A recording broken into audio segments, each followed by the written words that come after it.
Welcome back to another episode of the British Latino Network podcast. Continuing with our theme of Hispanic Heritage Month this month, we are going to be talking today to Patricia Manley. Patricia has a wide range of experience, spanning nearly 20 years across multiple companies here in the UK and abroad, for instance, Warner Brothers and other companies as well. Patricia's story is very unique, and I think it just highlights her willingness, also determination to carry on advancing her career. She's an established professional in a field where there is very little Latin Americans in general, let alone Latin American women, which is the IT STEM field. So it's an absolute pleasure to have Patricia with us today. Patricia, how are you doing? Oh, thank you very much. Yeah, I'm doing well. And it's such a pleasure to be talking to you, and talking to all the British Latinos, or in general, any Latino in this part of the world. It's really good. Yeah, thank you for coming on. It's great to have the opportunity to talk to you and get to know your story a bit more. Like I said, the idea behind this month is to speak to people like you who have been, doing their thing across so many fields. So it's going to be really good to get to know more about you and also talk about some topics related to our community as well. Like that could be hopefully um, worth talking about for the community. So building the community for our conversation. So just to start, so if you can tell us a bit about your story. Obviously now you are established in the UK. You've got years and years of experience in the IT software sector. But how did you start out? Because this wasn't always the case. Well, I'm originally from Venezuela in Latin America, obviously, and a first-time generation immigrant generation here. So I came here for the typical of studying English and improve my knowledge in English, because as you mentioned, be in the tech world, you have a lot of advantages in any country, especially in Latin American countries, when you live there. If you have English, if you can speak English, that is a extra thing, a competitive point that you have when you are in Latin American countries. So I decided to come here, and then I really like Europe in general. And I left everything. In theory I was going to coming back, and it was a plan of 6 months. I was going to improve my English and then coming back. But funny enough, I sold everything that I have, which was my brand new car that I got by myself, and pay all my bills. Like I obviously quit my job, did everything, and then I came here with absolutely no expectations of what was going to happen apart from studying English. But then being here, I really like Europe in general, not necessarily England, but Europe in general. So once I started to get a little bit more confidence with the English, which was like after 4 months, I decided to start applying for jobs. And I say, why not? I don't have anything to lose here. And I focused myself in Spain, obviously, because it's an easy way, speaking Spanish. And there I have an opportunity to work there. And I literally, after 8 months in here, I decided to go to Madrid and start working for a consulting company. Unfortunately, that company wasn't what I was thinking that was going to be. Obviously, being 100% Venezuelan, I didn't have any kind of like European passport or anything like that will be allowed me to stay in Europe. So I was literally looking for some companies for sponsorship or something like that.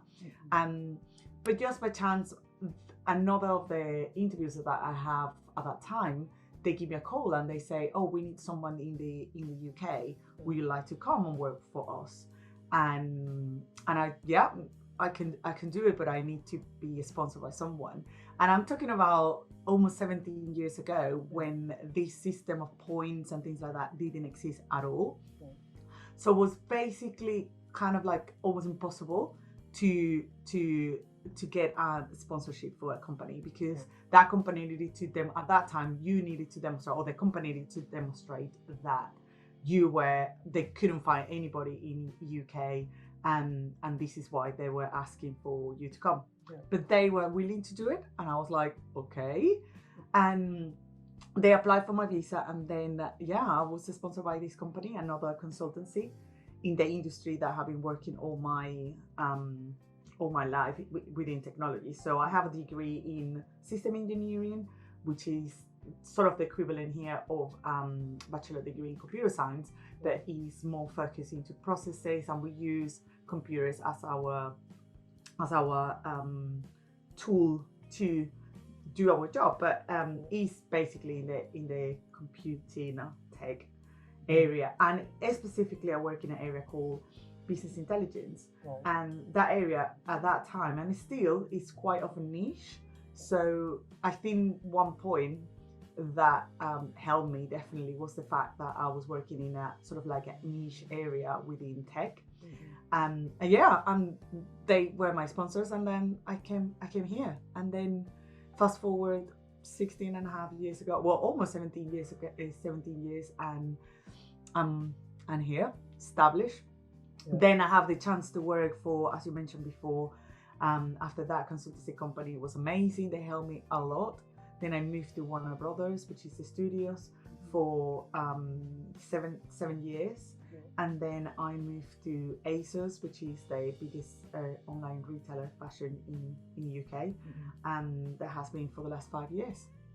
And here we go. I'm here. So everything kind of like wasn't necessarily super planned, but everything came and in a time, as I say before, where you weren't expected that those kind of things could happen to you, if you know what I mean. Like when people say that is pretty much impossible, and that is how I am here. Quite the journey then.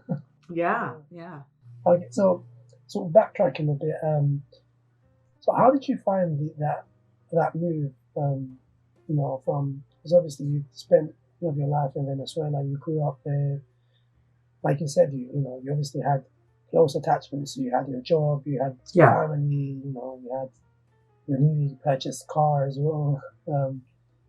How was that move initially? When you came to the UK, did you come, and how was that sort of experience?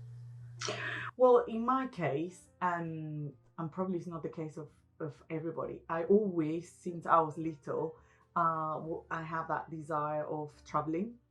And I always say to my mom, but my mom, typical Latin mom, she was is actually super overprotective. And for her, like me going into an interchange program at the age of 15 or 16 was like absolutely no, forget it about it. And so I always have that desire to travel. I always have that desire to be in another place. In my case, and this is something very personal, I never saw myself that I was going to stay in my country for the rest of my life. I don't know why. I have that thing that this is not my place. Nothing wrong with that. I absolutely love my country, but it was this internal desire. Obviously, at the time that I decided to make it, I was already 4 years working for a telecommunication company there. So I was already a professional with a little bit of experience. And then, as I say before, that thing of, well, I can improve my English. But I think deep inside of me, and by the fact that I sold everything, I quit my job and everything, I think behind of that was that desire of, what if I can stay somewhere else, or I can find another place.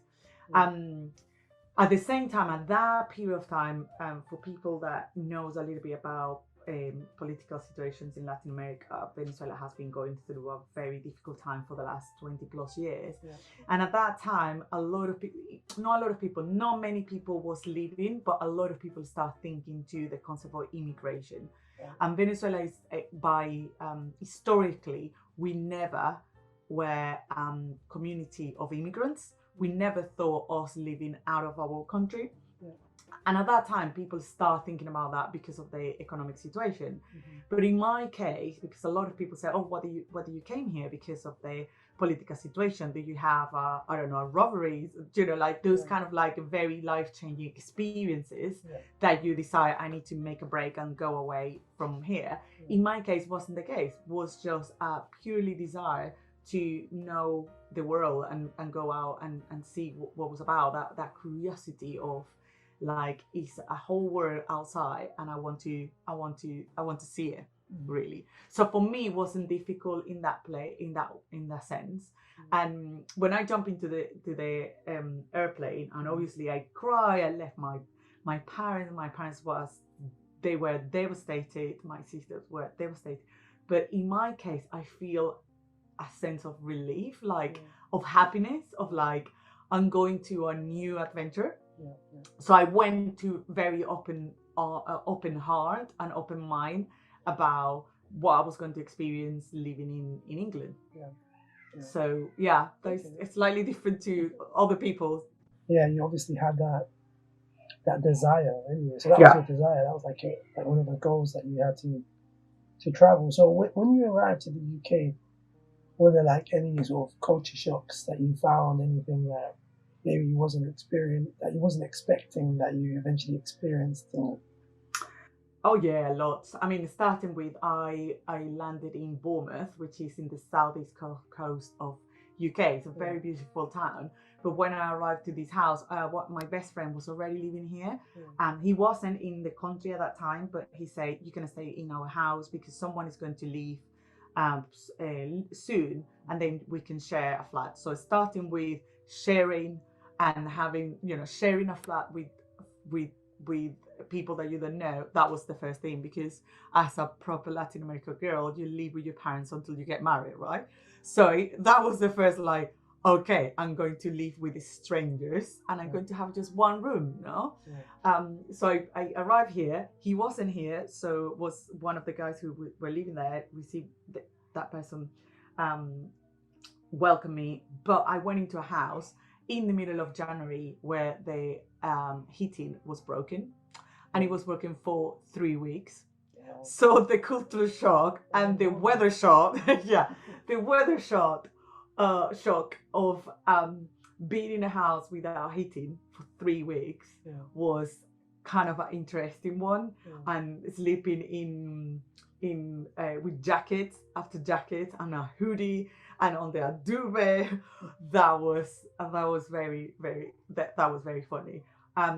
But luckily the people that was there was really nice, and there were a diversity of people. Was a couple of people from France, one person from South Africa, and there was my two friends that they weren't here. They were in Venezuela at that time. But then, like being in a house with that diversity and then being open, all of them, they were studying English as well. So you create kind of own little community, and they were very open. So one of the things I really like from one side was this little community of people supporting you just because you are a foreign person as them. But then quickly enough, I realized after 2 weeks, I'm going to school and that kind of thing, that I was a little bit bored, because going to work every single day and work is 8 hours, and then being in a 3 hours class, and then by lunchtime you were like ready. I was a little bit bored, so I started looking for a job, and I thought that was going to be a really good thing to improve my English and speed up the process. And then I found a job in a pub, and then I was so excited about that. And some people might say, "Oh my God, I don't want to go and clean floors and that kind of thing." I was genuinely enjoying cleaning tables and that kind of thing, because I took it in that way. I took it in not going backwards. I took that as I'm learning new things. I learned how to serve a beer, but it was a very English pub, if I can say that, in the sense of they were like the locals. And Bournemouth is a very diverse town, but happened that square meters, like those blocks around that pub, they were very, very local, and they were very English. And I was this Latin girl with black hair and a little bit kind of like decent size, tall, Yeah. I was completely different inside. So I have to go through a lot of I don't know, comments, and I have to learn a lot of things very quickly. Yeah. A lot of comments that, you know, English people or English guys that they were a little bit drunk at some point, you need to go through. And that was also very interesting coming from a corporate background. Yeah. Yeah, no, of course. Okay, yeah. Yeah, I mean, I can see how, well, definitely the cold is a massive issue. Yeah. In general, in winter, and Bournemouth is just, I mean, I've been to Bournemouth quite sometimes, and it's really cold. And so I can imagine with no heating for 3 weeks, that must have been quite a shock. Yeah. Okay, cool. So, I mean, and then when did you eventually, so you were in Bournemouth, and then after that, where did you stay in Bournemouth? Did you move to London? Did you? No, I as I said before, and I arrived in January. By August, I found this opportunity in Madrid. I literally took one of my suitcases, moved to Madrid, stay in a hostel in the middle of Madrid, like with no clue, and then I start working with this company.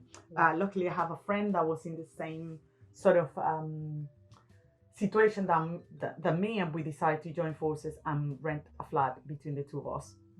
And I started working with this company, and as I say, it didn't work. They weren't offering me the support that I was expecting. And somewhere, somehow, in my mind, and still until today, I think what they want, they weren't moving the process of the sponsorship quick enough. And I think what they were expecting, that, as I say, even until today, I think I have that theory that they were just expecting me to go into the illegal situation, and then they start paying me, you know, like cash in hand, as you say in English. But luckily, I have this company that they say, hey, we want you. Then I start the process of the visas, and back by November, I got the approval of my visas. And then I literally the following day I flew to London, and then that is how I moved to London. The company that I was working on wasn't in London. The headquarters, they weren't in London. They were in St Albans, which is at the north of London, in the outskirts of London. But I decided to find an accommodation in London, so that is how I moved to London. At that time I already have sort of a boyfriend, well, sort of, is now my husband. and I have support from him of helping me to set everything, setting up all the things, bills and things like that. I didn't have a clue how to do that in London. So I moved out northwest London, around West Hampstead. And we were there. So that is how I moved to London. And then I stayed in London for almost 10 years. Right. Okay. Yeah. So I mean, so as soon as there was a lot of moves then. Yeah. Very sort of in a short space of time. So I mean, as you sort of explain or describe your journey, I mean, it seems, at least from my perspective, that you're very determined. You were very determined. You had you had that curiosity, I guess, initially, where you wanted to go out and you knew that there was something else for you. But, you know, from just curiosity isn't enough sometimes, but you were also determined to not just only come, but then to also make something out of yourself and succeed. So where do you feel like that quality of like being so determined comes from, and how have you managed to like develop it? And has there been times where you felt like, gosh, I don't know if I can carry on with this, maybe I should just quit or something like that? Absolutely. Yeah, definitely. Definitely. I totally agree with you. I think that thing comes from my dad, and from my mom as well. But I think looking at my dad and what he did in his life, I think shapes in some way the way that me and my older sisters are as well. And my dad was coming from a very, very, very poor family back in Venezuela, where, you know, they were living in a village like 2 days far from the actual tiny village, the biggest village, let's put it that way. Yeah. So he was kind of like a wild child kind of thing. By the age of 9, he started primary school, which is quite late in Venezuela. And then he worked in multiple jobs and things like that. And at some point, he decided to be a doctor. And coming from that, he started late in his life that career, but he did, and he became a doctor. He became a pediatric or children's doctor, and he was very resilient. Sorry, he was very, very, very resilient, and relentless and person. But that trait of being very resilient, and he got that. And I think I got that from him, looking from him. And then from my mom, I got the aspirations. They kind of like, you know, aspire for more for you, for more to be better. And my mom was coming from a completely different background. She was a girl who went to a Catholic school, kind of like have all the things that she needed as a girl, and she got married very early, at a very young age with my dad. So I think that combination of looking at my dad growing and from very humble beginnings, and then my mom having the drive of like we can get more, let's get more, or get more for our family. I think has been the thing that have been driving me doing all this. And then moments of doubt, oh my God, every single month. Every single month. But I think in many aspects of my life, I also run my own business on the aside of my tech career, and it's many doubts that you have. But I think one thing that made me wake up every day and say, "Look, we can do it," is having a very strong why, very strong reason why you are doing things, and when you are really passionate about that.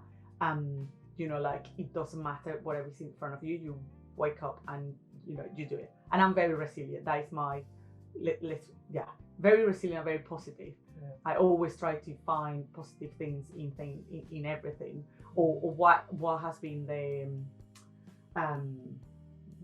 the lesson. So sometimes you get bad results, bad things in your life, and yeah, it hurts. I might cry for a couple of days or for a whole week, but because that resilience in me helped me to bounce back quicker, then I sit down and think, what is the lesson here?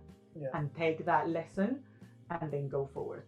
Well, definitely. I mean, I think from the way you were sort of describing your journey, that was something that I could sort of understand, that you seem to be very determined and resilient, and I mean, also the thing is, when you've got, I guess, role models like your parents in your case, where, you know, they're very, you know, luckily they've got characteristics which are very positive in their influence, and I think it is a recipe for success, and it's a recipe for stability as well, because, you know, if you're determined, if you're able to keep your head down, and even when there's difficult moments, if you're still able to push forward, then it does lead to a stable career, a stable personality, and a stable sort of journey of succeeding. So that's very good. And I mean, you've established yourself within the IT community, and worked in consultancy in general. So firstly, before I get into, you know, because obviously as a community in general, I mean, like I said, let alone women, it's not very common to see Latin American people in that community, and more so women in that community. So what I wanted to also, first of all, is sort of understand, like, where did you feel that this interest came from, like to study systems engineering? How did you, did you always know you wanted to do that, or when did the interest start? How was that? How did you eventually make the decision to study systems engineering? That is very funny, because my mom said, well, I always wanted to go into tech. That will be the quick answer. But my mom say that when like very young, when I was just starting secondary school, she say that I wanted to study technology, IT, and she was like, are you sure? Because in Venezuela at that time, the education system, you start really early secondary school. So by 11, I was already in secondary school. By the age of 16, I was finished secondary school, which if you think about nowadays is quite young. So knowing by the age of, I don't know, 11, 12, that you wanted to study IT was kind of like my mom's, are you sure? But I continue with that thought, and yeah, that is how I decided to do it. I didn't know much about computers, to be honest with you, but that was something I was intrigued about, what you can do with computers and what can you produce with computers and things like that. And that is how I decided to jump into that. Have you found like any sort of like, has there been any difficult moments in the field? Which obviously, I mean, there's bound to be a difficult moment, but maybe something where really questions, or made you question if you wanted to carry on in your field. Yeah, I think definitely more towards the last years, because one, even though I truly enjoy what I do in technology, you start questioning things about, other passions and all other things that you want to do in life. And it's like, how can you put these two things together? And what is the one that you are more passionate about it? And that is in recent years, in the last 5-6 years, has been changing a lot of my perception of tech. But before, I think a lot of the times were more about exactly what you were saying. The fact that you are Latina, you are a woman, you don't speak English like 100%, especially being here, 100% perfect, is a reality, a fact. And then I'm not the typical stereotype of girl working in IT, when like you are a little bit more like masculine, and that is a silly stereotype, to be honest with you. And thank God it's changing now. But at that time, like the typical comments were like, oh, in university, all the girls that are in tech, they are not like the best dressed or prettiest or the one that take care of themselves. And I'm completely the opposite. I'm quite girly. I like high heels, red lipstick. I always try to look my best because I enjoy and like that. So because of that stereotype that unfortunately still is in the tech industry, and an industry that is dominated mainly by men, unfortunately still, it's always like you can see a little bit of a shock when people like, they know your name, and then when you present yourself, they're like, oh, okay, and they have that little bit of do you know what you are talking about kind of thing. That has been sometimes frustrating, and invite you to demonstrate. You need to sometimes demonstrate a little bit more, or put a little bit more effort to show you real value. And that has been always kind of like the leader sticky point struggle that I found in what I do in technology. Well, and I can imagine it's quite tiring to have to, like you said, make sure that you're sort of demonstrating your value and your knowledge and your experience when you've obviously got it. But yeah, I can definitely see how that can be an issue in the tech industry, because I mean, just myself, I'm interested in tech as well, and I read, and there's always seems to be an article talking about diversity in tech and how there's a lack of it. But I mean, so what would you say, for example, to someone who's like a listener, let's say Latin American woman or young girl, teenager who wants to get into the tech industry? What piece of advice would you give her? Oh, go for it. Like, definitely like go for it. Don't it's going to be a little bit more effort, maybe with other type of industry, but definitely go for what you want to do, and you demonstrate your value. You will demonstrate your value by showing what you know. So at some point you get so what is the word, you get so used to that that you don't feel bad about needing to demonstrate a little bit more. You know what you need to do. But if you are just starting, you are thinking, is that worth it to go into tech? Absolutely, 100%. We absolutely need more girls in tech. And if you are from Latin America or you have a Latin background, even more, because we need to create a diversity within the industry. And that is a fact. And there are so many resources. I wish I have so many the resources that girls have today to make that happen. There are so many organizations about Girls Can Code and support to young people and to women to go into that. There is no excuse. It's no excuse. It's like, just go for it. And I think, in my point of view, as an immigrant, UK has so many opportunities out there, so many. The only thing that you need to do is go out and look for them, because they're not going to your door and knock another door. You need to go out and look for them. But there are so many things that can support you, that is worth it. Okay, yeah. So I mean, so it's definitely a worthwhile career and worth pushing for. So I mean, obviously, we're going to, the theme for this month is Hispanic Heritage Month, and something that I've been asking most of our guests is, do you have someone who inspires you, who has served as an example for you, who is of Latin American origin? Some of our guests tend to say, when I ask this question, they tend to say their parents, and that's fine. Yeah. But if there is someone else, then that would be also good as well. And if you can maybe give their name and also explain why they're an inspiration to you. Well, yes. What I'm going to say, but I already mentioned, is my dad. Yeah. Definitely, my dad is someone that I really inspire me, and everybody knows that my dad is that person.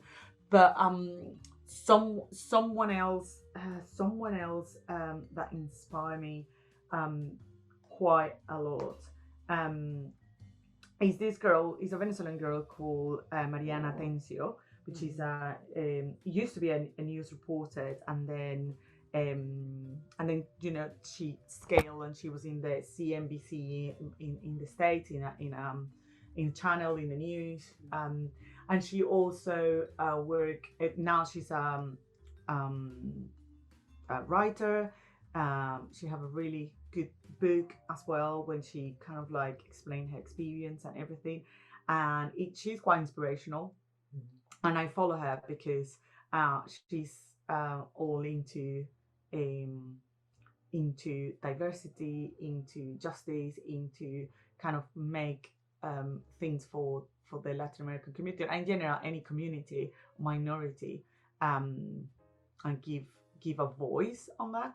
And I think that is an amazing message that she's doing. So she's doing it from, it's not necessarily an artist or like a singer or in the arts. It's more in the other side of informing people and inspiring people to find a better way to live if you are outside. So yeah, I quite like her, and obviously proud to be Venezuelan. She was like Emmy nominated, or Emmy award winning, and so yeah. Okay, great. Thank you for sharing that. So you've obviously spent a significant amount of time with the Latin American community in the UK as well. I just wanted to ask, did you what would you say is one of the sort of the strong points from your perspective and your experience of the Latin American community in the UK. So what are the things that as a community we tend to do really well? What do you think that is? In your opinion? I think as a community we are very strong. Cultural links, and that is something that really good. The only thing that I will say in that sense is not all the countries are like that. You can see countries like maybe like Colombia, like Brazil, they have that really, really strong connection with their community, and they help each other a lot. And that is kind of like the biggest two communities that I know here in the UK, and I really admire the levels of support that they give to each other. But they are very, very strong. And from the very beginning that I arrived in the UK, and in Bournemouth being a town where it's a lot of diversity, a lot of nationalities, because it's tons and tons of English schools, you could see clearly that these two communities were really, really strong. So in that sense, they support each other in every aspect, and that is something very beautiful to see. And I would like to see that in other communities as well, in other like sort of countries or regions as well. No, I agree. I think as a community in the UK we're very together, and I think it's surprising because sort of like everyone some way has maybe seen each other already and knows each other. Yeah, exactly. Way there just seems to be a lot of links, a lot of, because we sort of started off as a small community, but we've grown so much now. There's always these sort of hub spots or hotspots where you can find Latin Americans in London, like for example in Elephant, 76. Everywhere.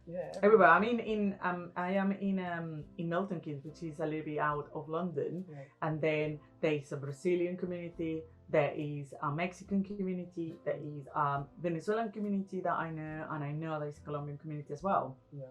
And no, definitely. That we have in the UK in general, our presence has grown, and I agree that we are very connected and very very social with each other as well.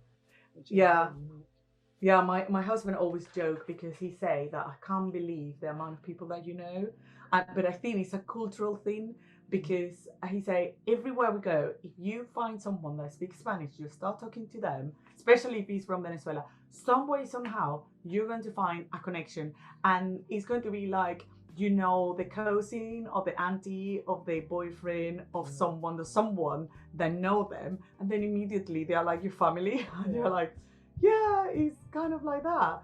And you see the difference with the English. Like, we go to his hometown, which is Bournemouth, and literally he never, probably 5 times he finds someone that went to secondary school with him or something like that. But I'm going to Edinburgh, and out of the blue in the street, I found someone that went to the same school that I went.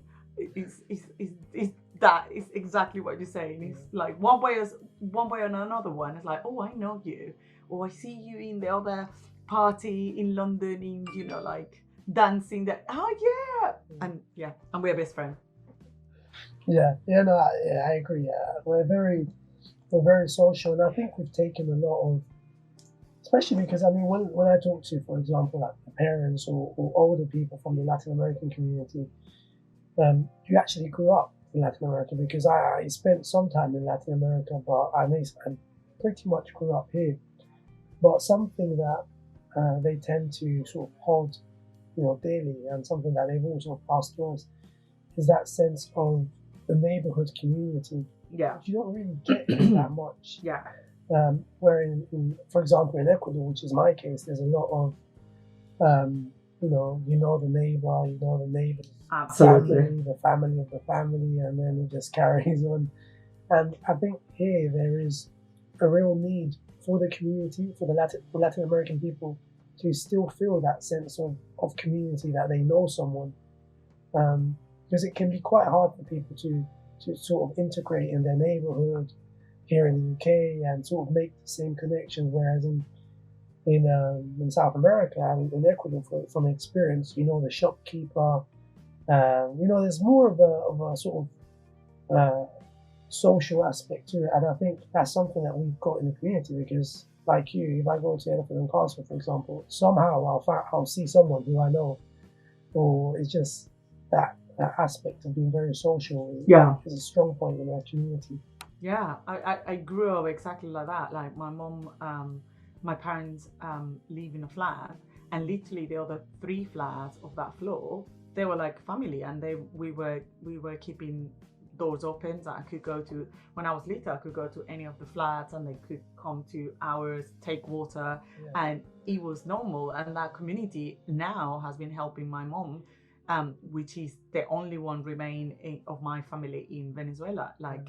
Is the support that she have there, because otherwise she will be very, very lonely. But those people are the ones that are with her in Venezuela, like helping her, doing things together, and really taking care of her well-being as well. And she obviously do the same thing for them. And that's something very, very beautiful about that. Yeah, definitely. Even from what I've seen, like for example, let's say the parents or grandparents tend to be very active over there. Like they tend to be, they're not as lonely as, for example, in the UK. There's a massive issue of being lonely. Like older people are very lonely here. Whereas in South America, and from my experience, from what I've seen, older people tend to be very active. They've still got their friends. They still have people around them that they can talk to, and absolutely. I think the society over there tends to integrate older people a bit better, and they have more stuff to do, which is a positive.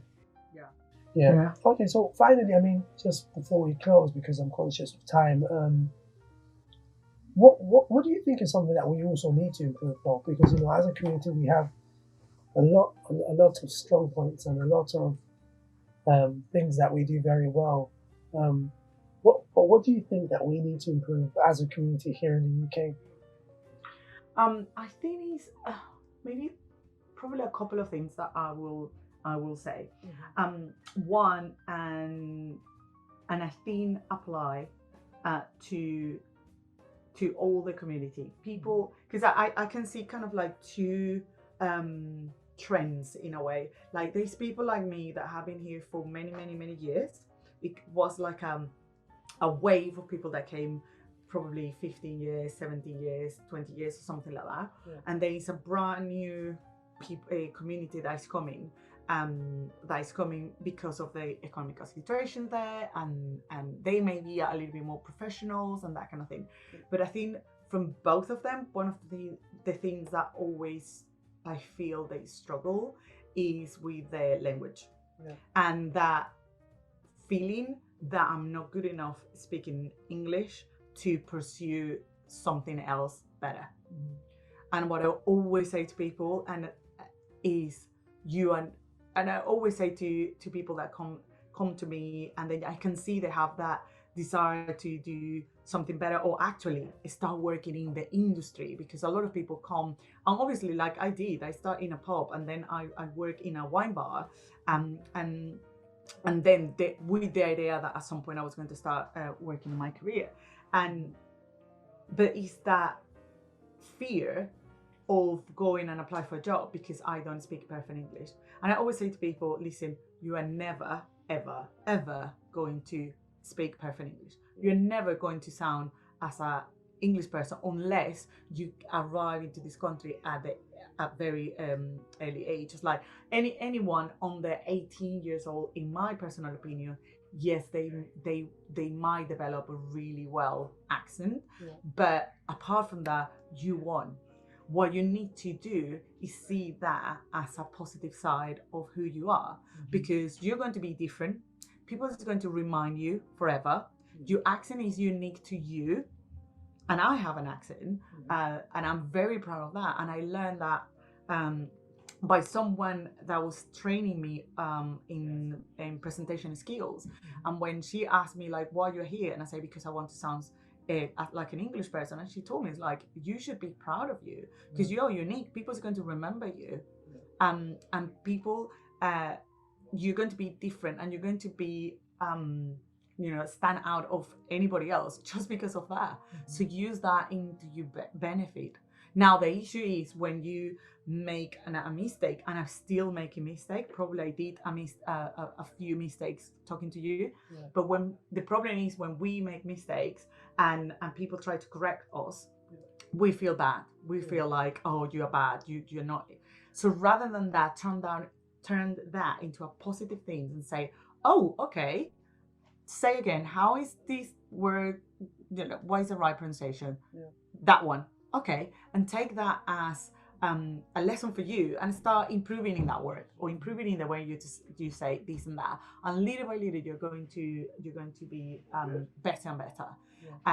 But then go out of that, because otherwise you're going to stay in that small job or simple job that you're doing when English is not the thing that you need, but you know that if you're in marketing, you will need to speak certain level. And that is something that generation of 15 years ago is having, and this is why they sometimes keep the job that they're doing, like, I don't know, in retail or in cleaning or that kind of thing.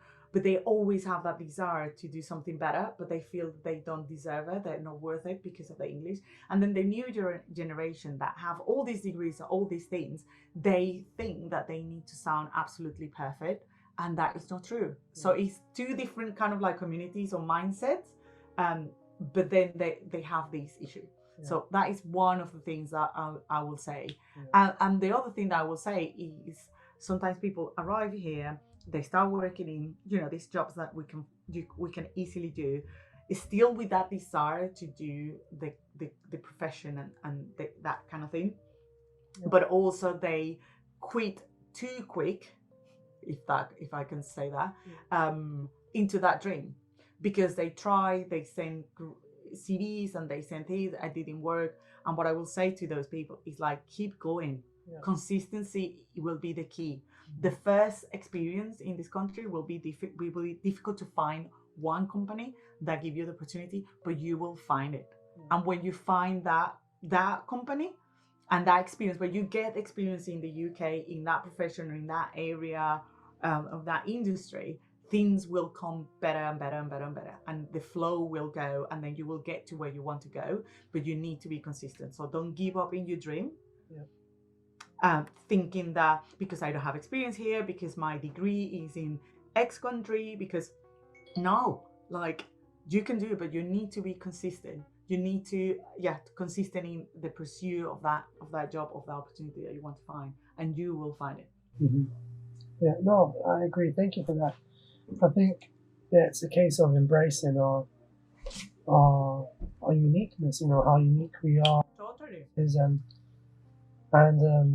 And taking, like you said, taking them in a positive light, and just carry on pushing forward, because, like you said, that's something that I've sort of said to people that I know as well, who, for example, come to the UK at a later stage. They're not going to speak English in a perfect accent. To be honest, nowadays it's not necessary. You don't really need to speak in a perfect accent anyways. You're unique. That's the way you are. Yeah. And that's the way. That's your own. That's your unique characteristic. If you get someone, for example, who learns Spanish in a later life, in a later stage of their life, they're not going to have the perfect accent of someone who grew up in Venezuela or Colombia. It's more difficult. Exactly. So you just have to take a positive light and just carry on pushing forward, embracing how different you are, but don't quit on your dream and don't give up too early, because unfortunately that's when there's a lot of regrets and the years pass by. Exactly. And then it just becomes more difficult. Not because it's harder to achieve what you want to do, but because you've left it for so long, it can become harder for people to sort of get that ambition again, because they've lost the ambition. They've lost that. Exactly. Yeah, absolutely. And that's the thing, that you lost that, and you're like, oh, sorry. Oh, what happened here? Do you hear that? No. Oh, good. But what I was saying, exactly, you lost the will, and then you get into your comfy zone, that is comfortable, pay the bills, like, yeah. The thing about going into, I don't know, marketing or into tech or into this, yeah, it's not happening. It's like, why no? Why no? Of course it happened. It could happen if you want. Yeah, definitely. So just before I let you go, Patricia, thank you for your time. I also wanted to give you the opportunity to also talk about your business as well, the side business that you said you've also developed, and also La Mantuana. Yeah, well, thank you for that. And yeah, carry on with everything. And I've completely forgot to mention a little bit about that. Yeah, I mean, as I say before, one of the things I realized in the last years is that I also have a huge passion to helping women to have that drive as well, because I've seen friends and people that have been knowing recently, well, not recently, the last 5-6 years, with so much potential, and you can see that they want to do a lot of things, they want to change things in their life, and that is something that is stopping them. So, and that was probably me like 6 years ago. I wanted to do all the things, all the passions, and I didn't know how to do it, because the reality is I still need to work, need to pay my bills, need to do all the things, and I still like my profession, but I wanted to find something that will allow me to develop all the passions and all the things. And I started working with a company called Urban, and they are all related to health and wellness, and that is an area that, you know, I was used to take care of myself, you know, take care, be like relatively healthy and that kind of thing. But this company has been teaching me to take it into an additional, like the next level, when I really aware and conscious about what is health, and what is a healthy lifestyle. And I took that journey of healthy lifestyle, and now what I do is I share that with other women that want to feel good from the inside, but also from the outside, because it's not just about, you know, the right makeup or the right you know, hair product, or the right thing. Is a combination of body, skin, and mind. And these three things also will help you, in my opinion, to become more, have more of what you want, drive for the things that you want. So the concept that I manage in La Mantuana is helping women to see that potential, to literally have more, become more, be more. And that is a combination of those three things: is mindset, is healthy from the inside, and also healthy from the outside. So I'm doing this business on the side as well. It's 100% online, and it has been giving me so many satisfactions, because you can see how people flourish, and that is an aspect that technology or tech doesn't give you. So I provide a system, or I provide a report, or I provide a dashboard that is going to help CEO of the company, or the merchandisers, to make a decision about, shall I buy more white t-shirts or not? You know what I mean? Or like, are we going to target this company? But when you see people in front of you flourishing by feeling healthier, by going for that job that they want to go because the mindset is changing, by doing networking that they were before scared to even talk to people, that also gave me a massive satisfaction from the other side, and be people flourishing is so rewarding, and I love that. So that is La Mantuana for me, and the future looks like I'm going to extend that to all the things, that because I'm passionate about fashion as well, so maybe some area of fashion with that, but at the moment it's just helping women to be more healthy, to have a better mindset, and helping them also financially, to have more financial stability, which allow them to pursue those passions and those dreams that they have. So yeah, Great. That's something that I'm passionate about it. Yeah. Well, great. Thank you for sharing that. Sounds very, very useful. I think, like you said, you know, for women, and, you know, combining the mind, the body, and, you know, also the outside, yeah. Outside as well, yeah. So no, that's great. I think it's people or women who come to you will find it very useful. So thank you for sharing that. If someone wants to get in touch with you, how can they do that? Well, easy way, go to Instagram. You kind of stalk me there. You can see what I do. I'm very open of like, you can see my life. And it's at La Mantuana UK. You can go there. Otherwise, my website is www.la and then like the leader, how you call it? The leader dash? Dash, yeah. No, they're on the dash, never remember the name, but lamantuana.com also. But easy way, go to Instagram, Lamantuana UK, and you will see me. Yeah. Or look for me as Patricia Manley, and probably I pop up into the search. And send me a direct message. We can have a chat. It will be absolutely lovely to connect with other people. I always like to support small businesses, and especially support women that are in business. I absolutely love that, and any help, even if it's as tiny as using the product or put it into my stories, if that helps in any way, shape or form, I'm kind of like super supportive, because I believe that we need to support each other. Thank you very much, Patricia. Thank you. We've sort of come to the end of today's podcast, but thank you so much for coming on, for giving your time. I really enjoyed getting to know more about your story, and it's been like I said in the beginning, it's been quite the journey. You've done a lot over these 20 years that you've said, and I think there's a lot of lessons for us to take from this conversation. Like, for example, being determined, being resilient, having ambition, and not giving up. So thank you for your time, Patricia. It's been amazing to talk to you. Oh, thank you so much. It was a pleasure for me, super pleasure for me, and hopefully that will inspire other people, other Latin American people that go and go for the dream, because you can do it, definitely. Yeah, thank you, Patricia. Thank you. Okay, thank you everyone for tuning into today's podcast. Back next week for another one. So I hope you're enjoying our series of Hispanic Heritage Month. Don't forget that you can follow us on @British-Latino Network on Instagram. We've launched our website, so you can search us on www.BritishLatinoNetwork.co.uk.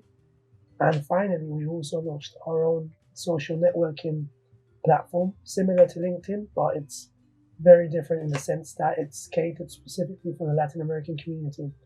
And you can do that, you can access that by searching platform.BritishLatinoNetwork.co.uk.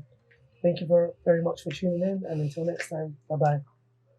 Bye.